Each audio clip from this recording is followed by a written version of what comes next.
Welcome to After Hours of the Ascend the Great Books podcast. Listen, we just finished 6 months of the Iliad. It's my first time read. I'm a newbie. I'm trying to figure this out. Just a humble man. Like, you're very humble. Unlearned. Like, my humility is actually known worldwide. But I got questions. Okay. And I would like some answers. So again, this is an After Hours episode of Ascend the Great Books podcast.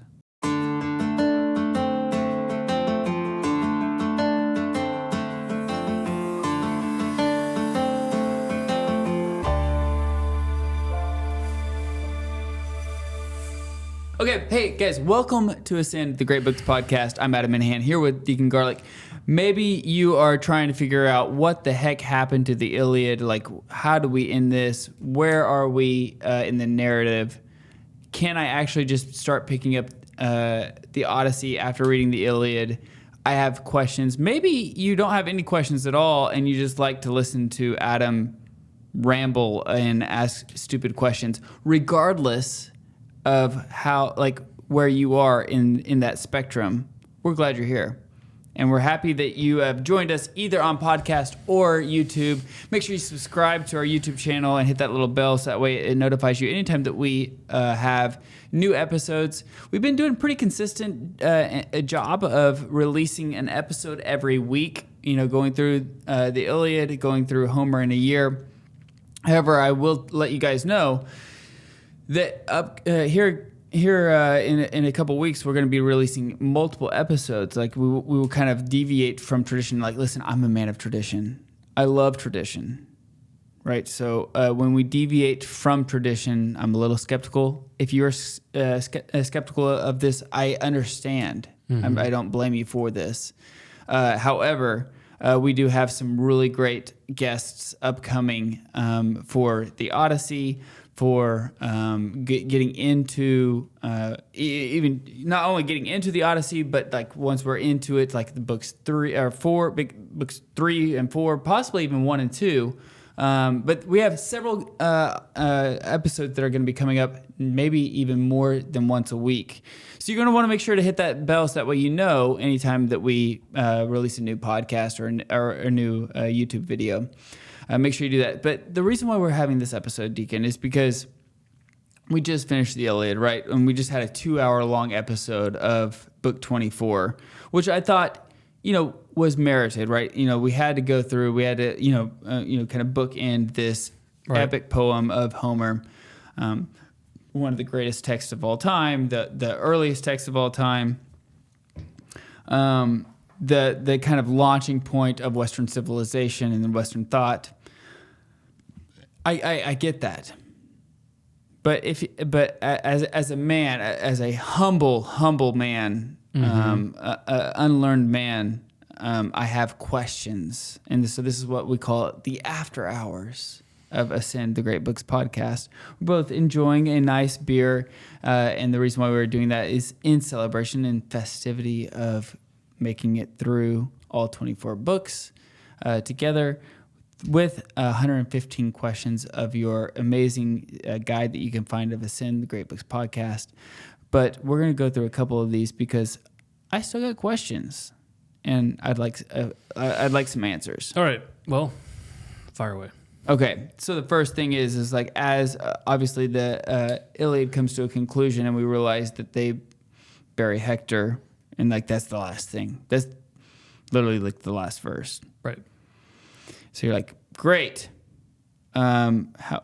And we talked about, like, if you're just now tuning in, like we talked about like the struggle between the demigod aspect of Achilles and like the virtue of Hector. Like we talked about a whole lot of things. So like if this is your first time tuning in, make sure you go back and listen to the 24 other episodes that we've done on the Iliad. Mm-hmm.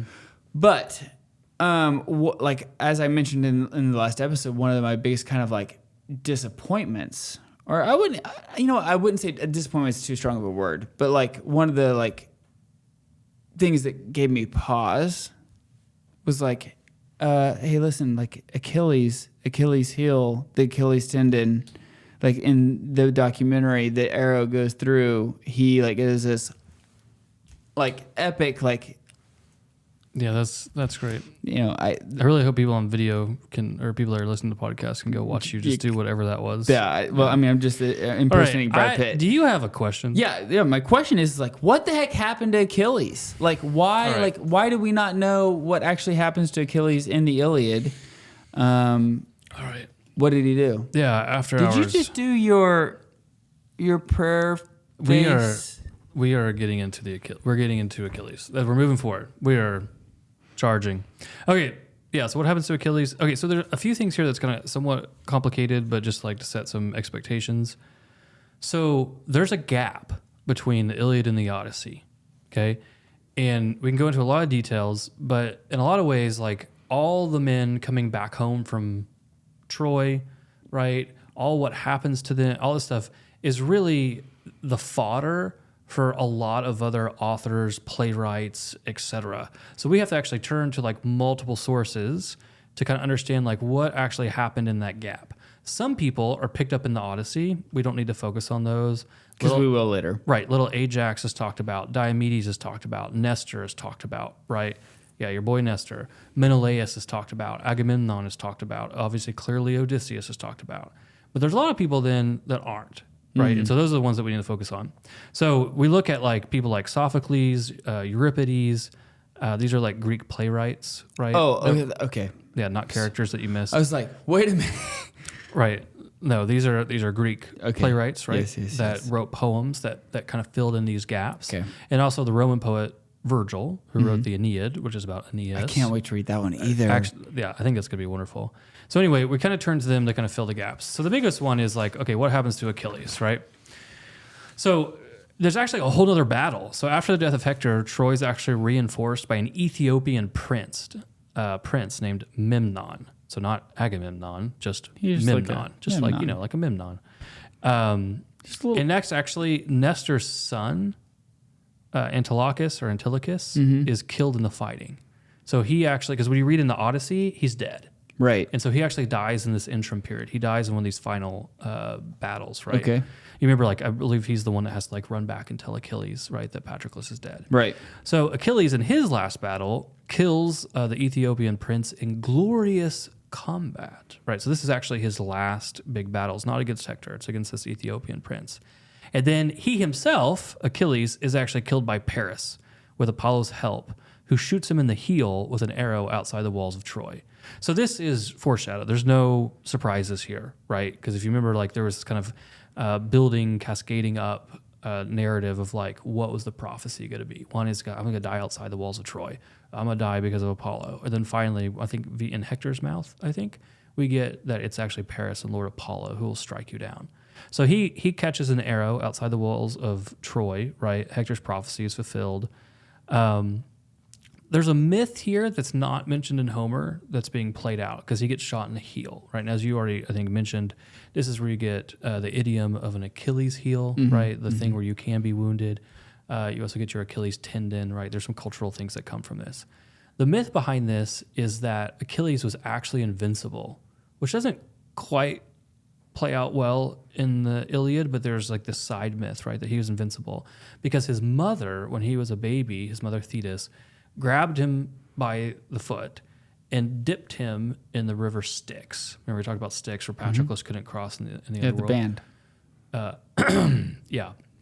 And so her mistake is that she doesn't put his heel in, right? She doesn't put her whole hand in, right? And so he has this like vulnerable spot. So this is how Achilles, this wonderful warrior, is actually taken down by Paris, right? I think this is somewhat disappointing, but one that we were, it was foretold, right, in the Iliad. So anyway, he's shot in the heel because that's his one part. He can actually be wounded, right? Yeah. And then he's buried. He's buried there, right, on the shores of Troy, and he does receive his burial rites, and as it should have been, he's buried with Patroclus, right, as the ghost of Patroclus desired. So that is the end of Achilles. He dies outside the walls. He does not take Troy. Troy does not fall while Achilles is alive. So I think there's like a thought that I have not fleshed out like about this, but it seems that there has to be something to do with Achilles' last battle was a glorious battle. of killing a king. Right? Is he a king? Well, I think that's prince. what you said. Or Ethiopian a prince. prince. Okay, so of royalty, right? Right. And it's not really mentioned.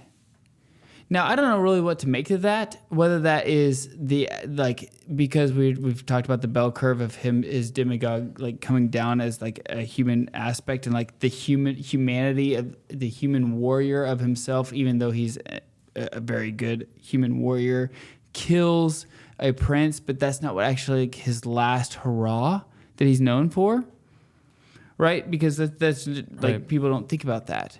Like when you think about Achilles, it's like, well, what's the last thing he does? Well, he kills Hector, Right. and then he dies. Yeah, it's much more well known, and then how he dies, I think, is very well known. But Right. I think for our purposes, I think this will play out as you kind of ask your questions. I think one thing I do want to flag here is there's a tension that kind of pops up that's not really present in the Iliad, but is present in this interim period, which is that Achilles fails to take Troy, right? Which we kind of knew was coming. But Achilles represented that like raw military prowess. Right. He fails to take Troy. Troy does not fall with Achilles. Right. And the reason I harp on that is because you need to contrast that, his kind of raw strength, with the wit and cunning of Odysseus. And so throughout the whole Iliad, we're thinking Achilles and Hector as this like contrast. In that interim period, in a lot of ways, the contrast is actually Achilles and Odysseus. Which one actually becomes the greatest? Which one actually causes Troy to fall? Yeah. The military might, right? The sheer strength and rage? Right. Or the wit and cunning and wisdom? Which is why I'm so pumped about reading the Odyssey. Right. And that dynamic actually does come up in the Odyssey. And if you're not ready for it, you're like, wait, what is this? Well, there's a little bit of a comparison and a tension in this interim period. I do think, though, it's a little bit of a slight, so like in the Socratic era, like they all, like at the time, Socrates was trying to make those people think differently about Achilles because he was known as the great warrior, right? You would think if that is the case, he would be known at the very end of his life as killing the last prince in an epic, because as is quoted, in an epic battle. Right. I think that there's something like again, I haven't really thought this all the way through, but I think there's something there to say maybe it's not about him being the best warrior that we're actually trying to be focused on.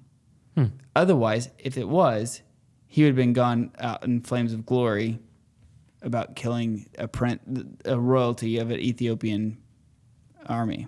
Right. That's good. We can let that play out. I'm interested to learn more about that. But like, I think if you've been listening for the last 24 weeks, I think you know that I am team Great Ajax. Like, I actually think he may be one of my favorite, if not my favorite character in the Iliad. One of my favorite characters. Right. Like, I think he's a natural warrior. I think by far the gods don't necessarily. He's not a spiritual type of. He's not the Achilles of both a natural warrior and a demigod. Like, they're not in his favor. He gets tripped even in the freaking the death game or Patroclus's funeral games, right? In a run that means nothing, right. But Athena still trips him.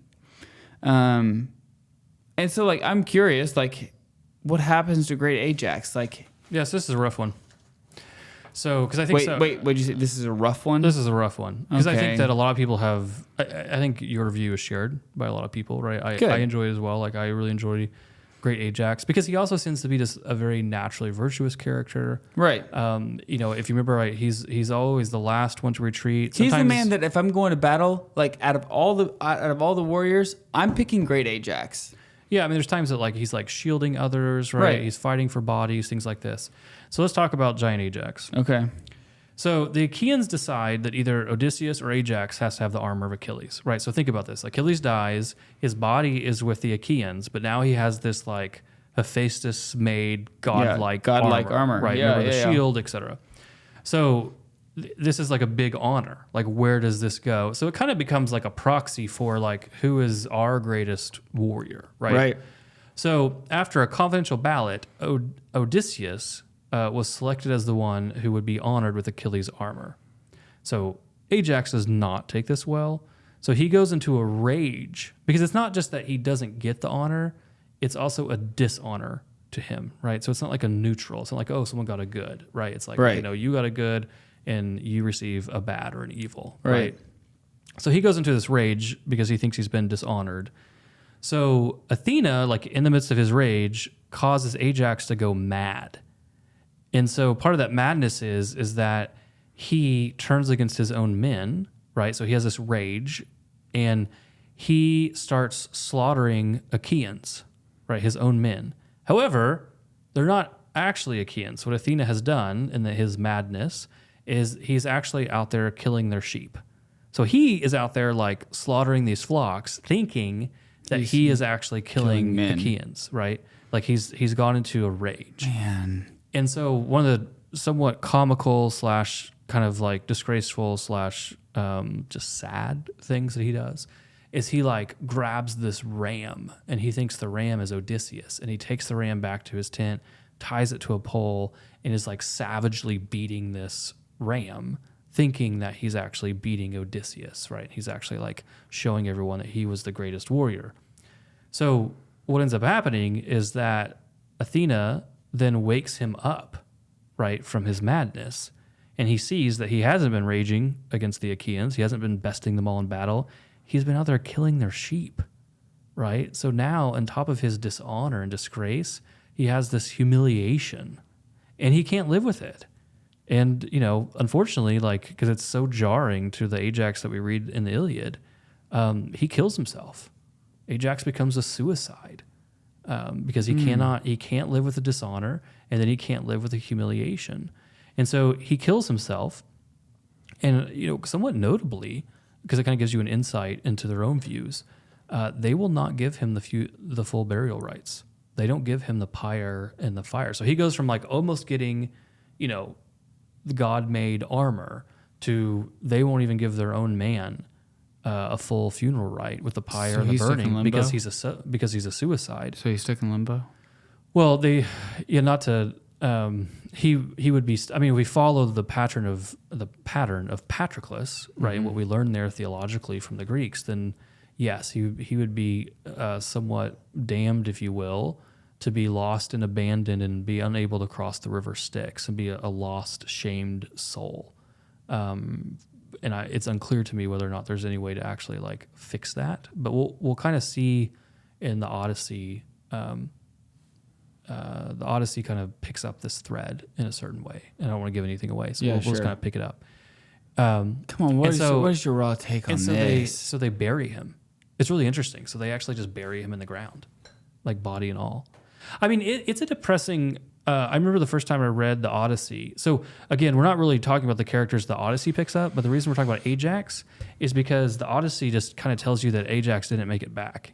Right. And you're kind of like, wait, what? I mean, I remember reading that line and being struck by it and being disappointed, right? Right. Because you're like, what do you mean he didn't make it back? And also, it's somewhat like ignoble, right? Because it's just like a line. It's like, well, then Ajax doesn't make it back. And you're like, right. what about what? He deserves more than that. And then you find out why he doesn't make it back. Right. And yeah, it's gut wrenching. So, yeah, sorry. We can move on to the next one if you want, but yeah. So another raw take is like, you know, Ajax has not been big in the spirituality aspect of the Iliad, right? He's not akin to godlike aspects, or even like loved by the gods. It seems like, right. I think that this, possibly could be a very foreshadowing of like just a naturalistic aspect of like, if you don't believe in gods or you're not even loved by the gods, this is the end. I don't know. Like it's a very interesting take. I don't know what really. It's very nihilistic. It's very I don't know, doomsday.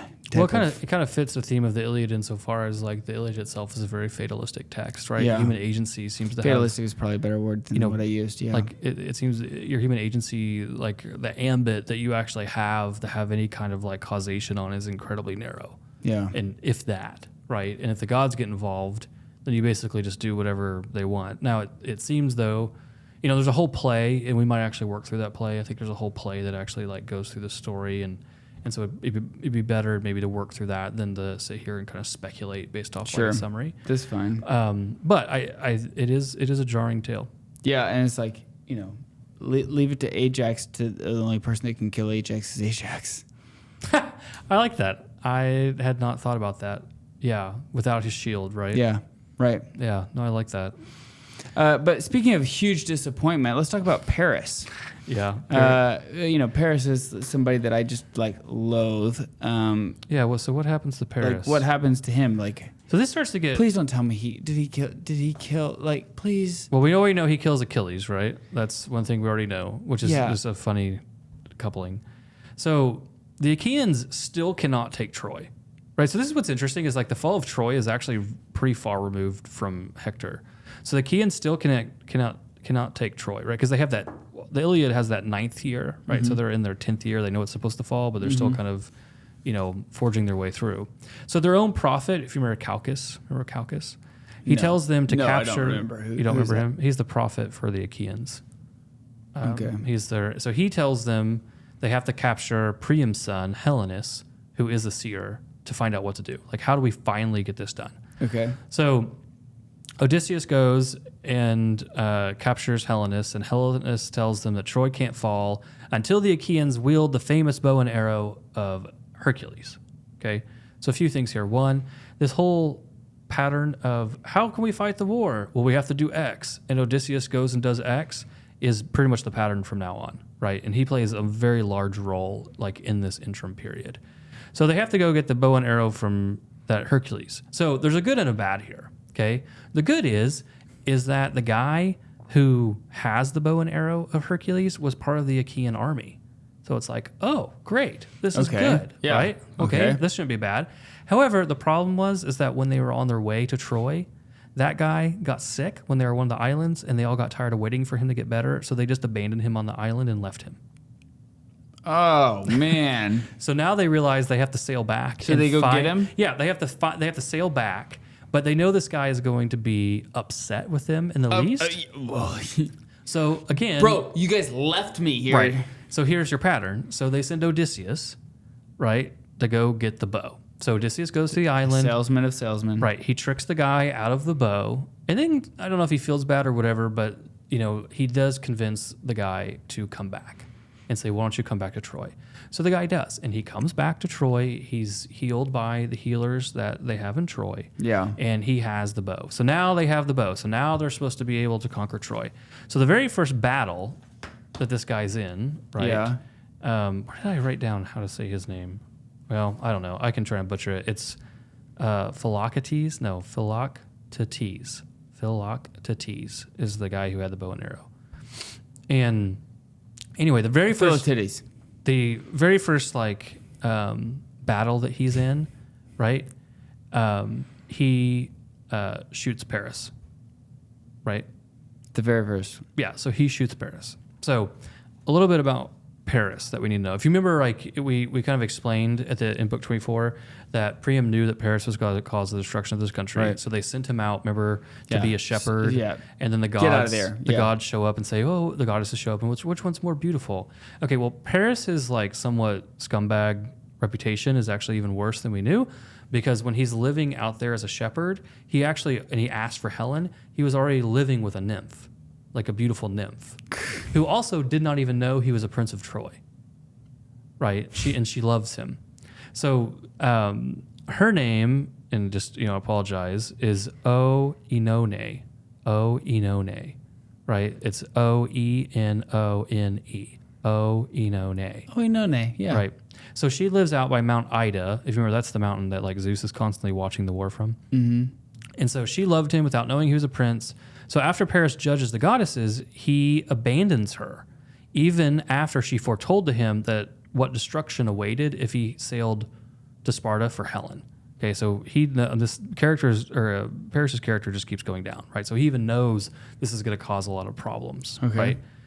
So despite her despair, she actually tells Paris, like, by the way, if you're wounded in the upcoming war, like, I'll heal you, right? So now skip all the way to the interim period, right? It's like so he's been shot by the bow of Hercules, right? The reason this is a problem is because those arrows are poisoned. And if I recall correctly, they're poisoned with the blood of the Hydra that Hercules killed during his 12 labors, right? So, which that would actually be a really fun podcast to work through 12 labors. I have no idea what that means. But he had to go on a penitential Odyssey himself. Yeah. And one of his 12 labors was to kill the Hydra. And so these arrows are in that blood. Hydra need to be killed. And so Thought it was a anyway, they go and get the nymph. So he's dying because they can't fix this poison, right? Hydra, an element. Hydra. Yeah. So they go and get the nymph, and she just says, "No, never mind. I'm not doing this. You betrayed me. I'm still upset about it. I'm not healing you." She backed out. She does. So Paris dies, right? Knowing so it really comes full circle, right? So the woman that he abandoned, the go get Helen, is supposed to be his salvation at the end. And she says, never mind. No. Unfortunately, then she's overcome with grief and she hangs herself. So she also dies. Which then it was just an interesting mythological point that the nymph can imagine kill the herself. loneliness of being grieved by not having Paris in your life. To the point where you decide, Right. I gotta hang myself. You kind of think by that point, his character would have shown through. All right. So the biggest question: Yeah, the freaking horse. where's the Trojan Horse? Where this was the documentary shows the horse happens. Yeah. Where is where the is horse? this?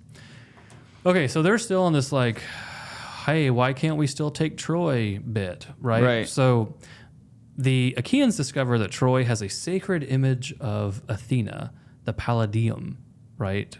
Like palace, like Pallas, the Palladium. However, as long as Troy possesses this image, Troy can't fall, right? So we have a pattern here. So Odysseus and Diomedes agree to steal the image, so they actually are able to scale the walls. So there's a whole narrative here, but they scale the walls, they sneak into the city, they steal the image, and they come out, right? However, now they come to understand that they're never going to breach the walls of Troy, right? This is never going to happen. And this is where you kind of get into what I mentioned earlier, that dichotomy and comparison between Achilles and Odysseus, right? This kind of power versus wisdom, right? So they just realized we're never going to overcome these walls. We're going to be here for forever.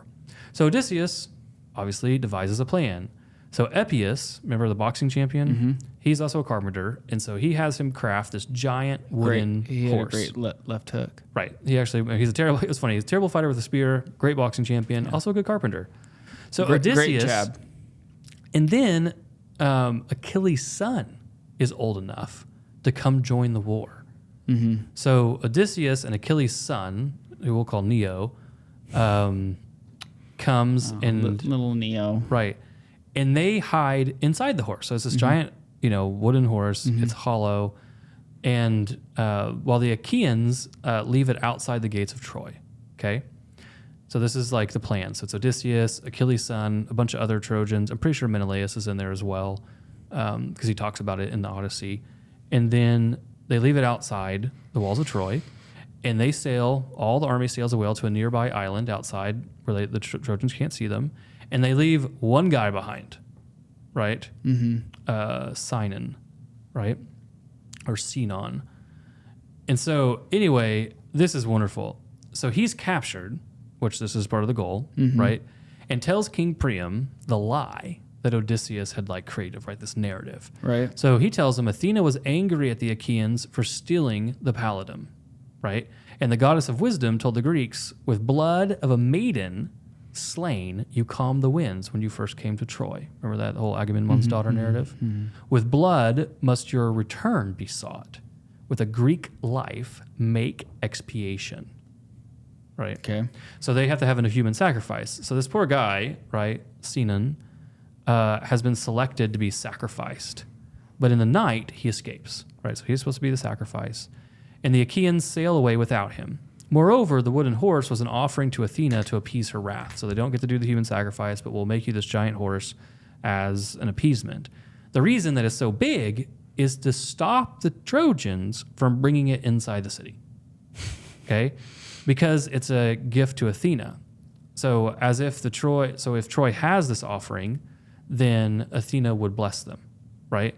So in fact, he tells them the Achaeans are hoping that Troy will actually burn it down and destroy the horse and bring Athena's wrath on them, right?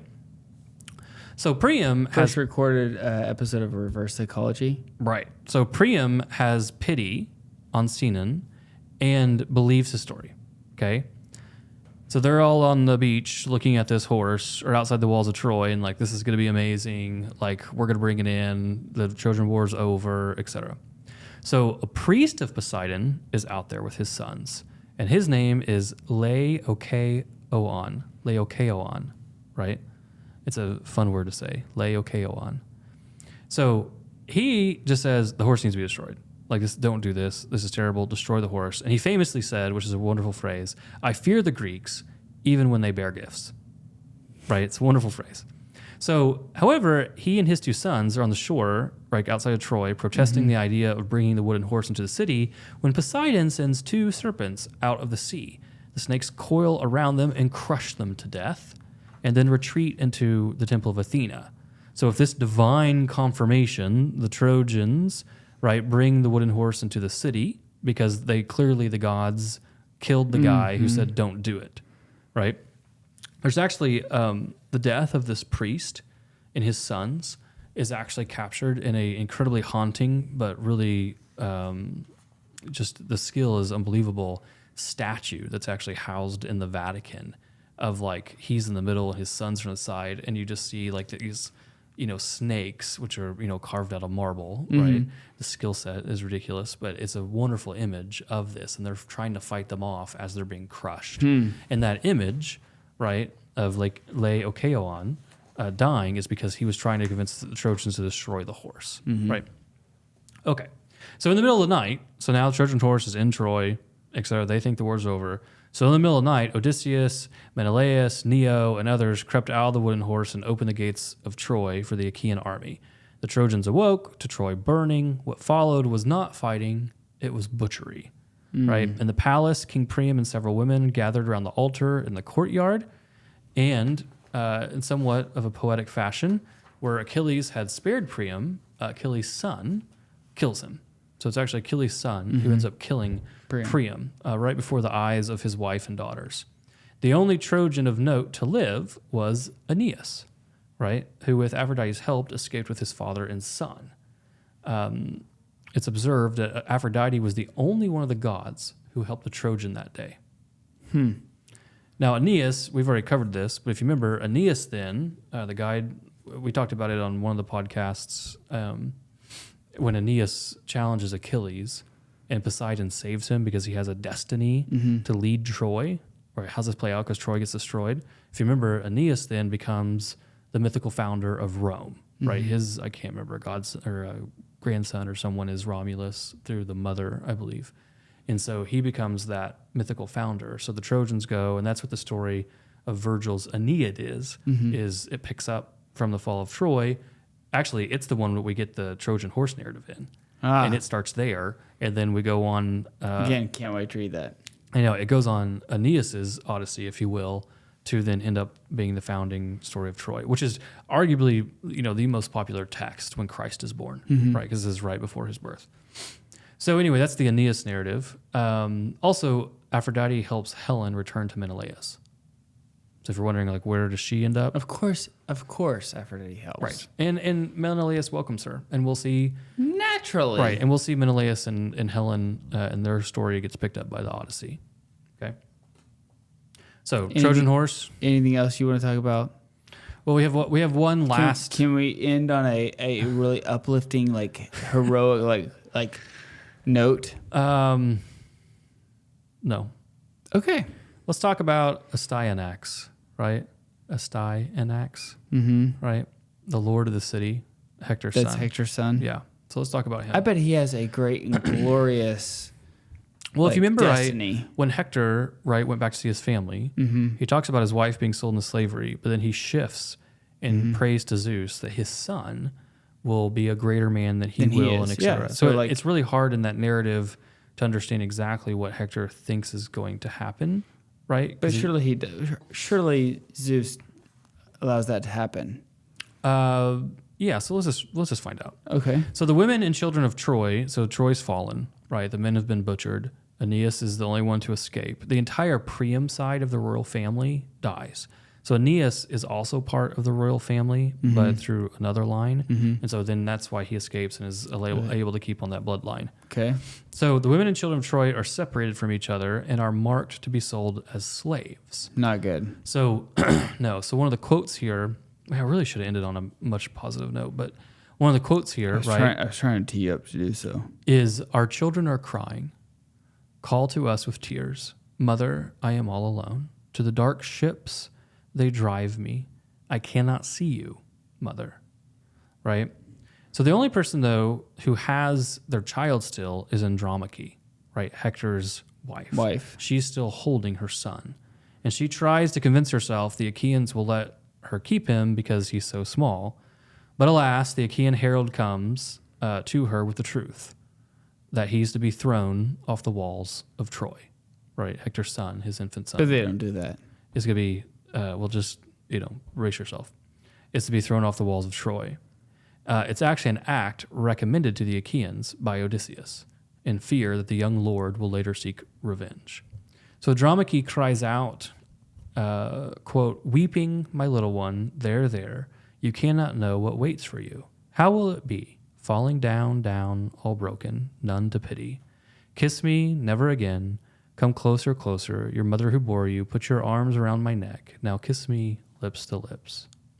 So the little lord of the city is cast down from the wall of Troy, and the war ends with him, right? He's the last of the Trojan men bloodline on that side. And so he is cast from the walls and dies. The women who are marched to the ships, as they lament, farewell, dear city, farewell, my country, where my children lived, there below the Greek ships awake. In somewhat insult to injury, Andromache is actually given as a concubine to Achilles' son. And keep in mind, Achilles is also, outside of all the other things Achilles did, Achilles also killed Andromache's father and all of her brothers before he came to Troy, or part of the Trojan War. All right, fun sponge, just soaking up all the fun. Right. Well, it's just part of the, it's part of the, a lot of that narrative is expressed in, there's a play. I didn't write it down. I think it's The Women of Troy. I think it's Euripides, where he actually kind of gives this narrative of like what actually happens, right, to the women.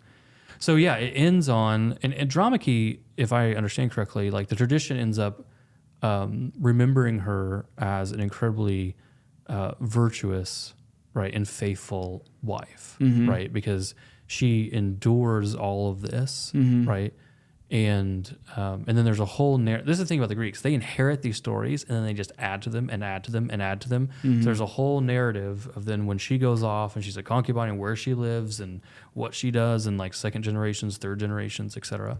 But she is, ultimately remembered as, a virtuous woman, right, who actually keeps that, fidelity. But unfortunately, right, the little lord of the city is cast off the walls of Troy. And that really is kind of in a certain way, the end of the war. Right. So do you have any like fun stuff we can talk about at the end? No. I mean, probably should not have ended on that. Like, yeah. It was like the guy would never be head of his city. It was like kind of hit rock bottom, so to speak. Little kid. That was terrible. That was really terrible. Yeah. So I think that, I think that, it's, I think this kind of gets into, maybe we should end on this, right? Like the tradition, like where's the tradition pick this up? Because I think like when you get to this narrative, you might be emotionally drawn to the Trojans. I don't know where people are drawn when they read the Iliad. Right. Because we talked a lot about characters. One question is like, well, who are the good guys? The Achaeans or the Trojans? Right. And in a lot of ways in the tradition, the answer to that is the Trojans, right? Not only because they had Hector, who was this, first of the nine worthies, this kind of nascent, virtuous character, etc., but also because of Aeneas, because Aeneas then goes and founds Rome. Right. So if you're looking for like, where's the positive here in a certain way? Well, the positive is that Troy endures, right? The Trojans go and found Rome, right, through multiple generations. And this story was really well known in, that time period, to the degree that, we talked about, we referenced it earlier and it's in the guide if you want the details, where, a Greek king wages war against Rome, and he contextualizes it as he's the successors of the Achaeans fighting against a Trojan colony. Yeah. Right. So Rome was contextualized in this. And in many ways, Rome becoming the empire, which included dominating Greece, is the revenge of Troy, right, upon the Achaeans. And so the eternal city is the revenge of the Trojans for all time, for the injustices of the Trojan War. Well, if that did get you excited, which I thought that's actually kind of a cool narrative there, right. Cool little thread. But if you're not satisfied with that, tune in next week because we're going to start the Iliad, and we have an epic interview with Patrick Deneen and Chad Pecknold and Dr. Richard Malash as we launch into the Iliad, the second half of, the Odyssey. Yes. Yeah, we are done with the Iliad. We're done with the Iliad. We are not looking back. We're done. We're going to the Odyssey, the second half of Homer in a Year. Very good. Thanks, Adam. We'll see you next week.